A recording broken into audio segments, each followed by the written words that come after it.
आपल्यासोबत आमदार महेंद्र दळवी आहेत. दळवी सर, प्रतीक्षा जी आहे पालकमंत्री पदाची आता संपलेली आहे. खरं आहे की गेल्या 1.5-2 वर्षापासून जी प्रतीक्षा रायगडवासीयांना होती, तिचा आज खऱ्या अर्थाने समारोप झाला असं नक्की सांगेन. की आजचा शुभ दिवस आहे.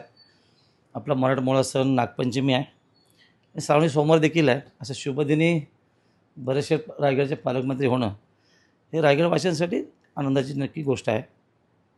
आपण वारंवार राष्ट्रवादीवरती टीका करत होतात. इव्हन आत्ता देखील आपण टीका करत होतात, म्हणजे आज ताग्यात देखील. मात्र खऱ्या अर्थाने राष्ट्रवादीने शब्द पाळला की युती सरकारने शब्द पाळला, काय बघा? नाही, खरं तर आदरणीय शिंदेसाहेबांच्या आमचे नेते आहेत. देवेंद्र फडणवीस साहेब महाराष्ट्राचे मुख्यमंत्री आहेत. आणि राष्ट्रवादीच्या नेत्या आणि उपमुख्यमंत्री ताई आहेत, पवारताई आहेत. त्यांनी शब्द पाळला असं मी नक्की सांगेन. कारण ही रायगडची लढाई वेगळ्या धाटण्याची होती. पूर्ण इतिहास सगळ्यात ज्ञात नक्की आहे. कारण राष्ट्रवादीच्या विरोधात आम्ही सगळे उभे ठाकलो. हा पूर्व इतिहास विसरता तर नक्की येणार नाही आहे. पण नियमाप्रमाणे ह्या जिल्ह्याने 3 शिवसेना आमदार दिलेत आणि तो अधिकार आमचा होता. खूप वेळ प्रतीक्षा करायला लागली, पण आज त्याला न्यायिक पद्धतीने न्याय मिळाला असं मी नक्की सांगेन. लढाई प्रत्येक पक्षाचं अस्तित्व टिकवण्यासाठी चालूच असते, त्याच्यामुळे तो स्थायी व्हावा आहे. तो पुढे देखील चालत राहील. पण शिवसेनेदृष्ट्या आनंदाची गोष्ट निश्चित आहे की छत्रपतींच्या जिल्ह्यामध्ये आमचे बरेचसे सारखे सर्वसामान्य व्यक्तिमत्व आज पालकमंत्री होतात. म्हणजे पूर्ण जिल्हा, प्रत्येक व्यक्ती पालक झाली असा एकच आदिभाव नक्की त्याच्यामध्ये दिसून येतो. विधान परिषद निवडणुकीला तुम्ही देखील रिंगणामध्ये होतात. अनिकेत तटकरे यांच्या विरोधामध्ये तुम्ही तुमच्या कन्येचा फॉर्म भरणार होतात. तुम्ही थेटपणे त्यावेळेस सांगितलं होतं की राष्ट्रवादीचे सुनील तटकरे जे तो शब्द कधी पाळत नाही, शब्द न पाळणार नेता म्हणजे सुनील तटकरे. आता कुठेतरी शब्द पाळला गेलाय का? नाही नाही, पालकमंत्री आणि सुनील तटकरे खासदार साहेबांचा कुठलाही दिवाणी संबंध नाही आहे. महायुती सरकारने हा निर्णय घेतला आहे. त्यामुळे तो सरकारचा निर्णय असं नक्की सांगेन आणि जिल्ह्याला न्याय दिला. त्यामुळे तटकरे साहेब असतील, खासदार साहेब असतील किंवा अन्य कोण असतील किंवा राष्ट्रीय नेते असतील, आजही त्या मताशी आम्ही सहमत आहोत. जो न्याय जनतेने आम्हाला दिला होता, जनाधार दिला होता, त्या जनाधाराचा आदर करून मुख्यमंत्री साहेबांनी आज खऱ्या अर्थाने निर्णय घेतला आहे.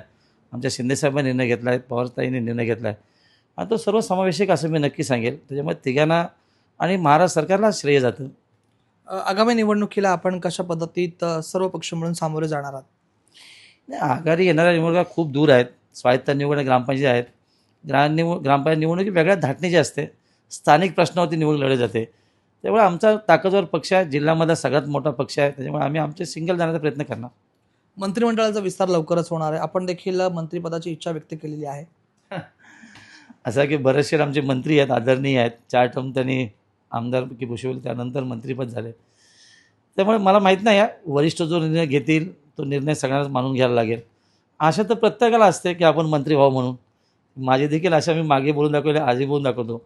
पण आज समाधानी आहे की बरेचशाच्या रूपाने आम्हाला पालकमंत्रीपद मिळालं. जो हक्काचा माणूस आम्हाला मिळाला.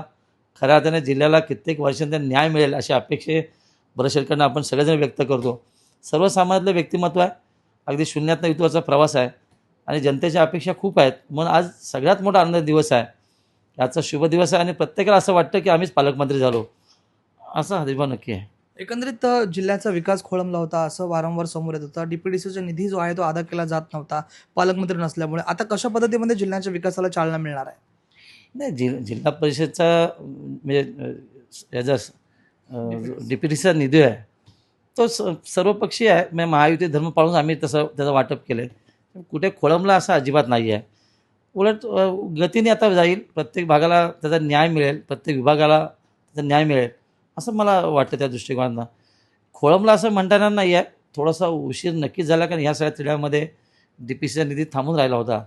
आता फ्लो मिळेल त्याला. एकंदरीत आता पालकमंत्रीपद आपल्या पक्षाकडे आल्यामुळे कुठेतरी पक्षाची मोठ्या प्रमाणात प्रगती किंवा वाढ होणार आहे जिल्ह्यात? नक्की ताकद वाढेल. महायुती धर्म पाळून आम्ही प्रत्येकजण आपापला पक्ष वाढवण्याचा प्रयत्न करणार.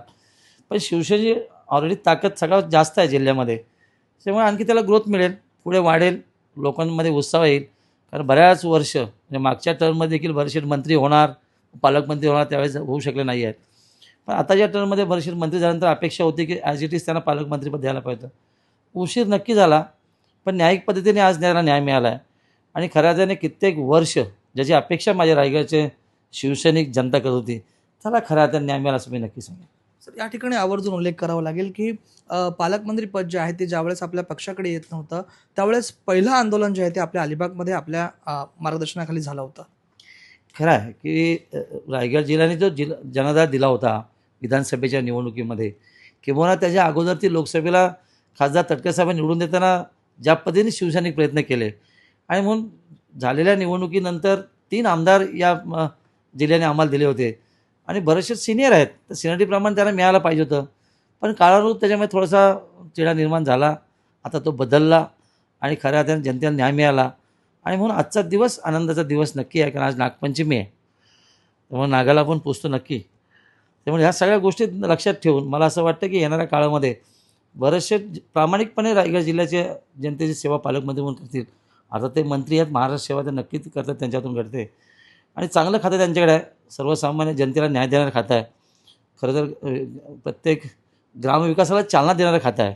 मला असं वाटतं येणाऱ्या काळामध्ये बरेचशाच्या रूपाने त्या खात्याला न्याय मिळून सर्वसामान्यांचे प्रश्न सुटतील. पालकमंत्री पद सर ज्यावेळेस आपल्याला मिळालं नाही त्यावेळेस आपण स्वतः आक्रमक झाला होतात.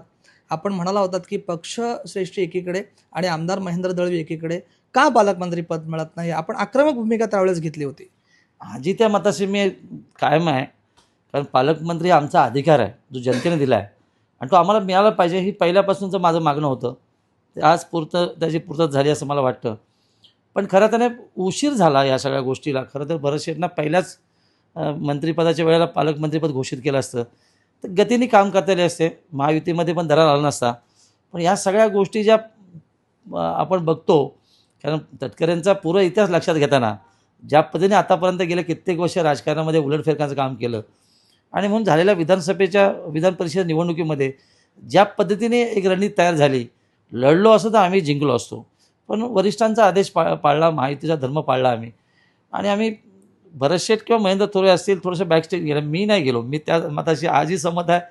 उदय असणार आणि परवाही असणार. युती धर्म पाळल्यामुळे पालकमंत्री पद जे आहे ते आपल्या पदरात पडलंय असं म्हणता येणार नाही आहे. जो आमचा अधिकार आहे तो अधिकार आम्हाला आज आदरणीय मुख्यमंत्री महोदयांनी दिला आहे, त्याचा आदर नक्की रायगड जनता करेल. धन्यवाद सर. हे होते आमदार महेंद्र दळवी. राजवैश्व पॉइंट मराठी, अलिबाग, रायगड.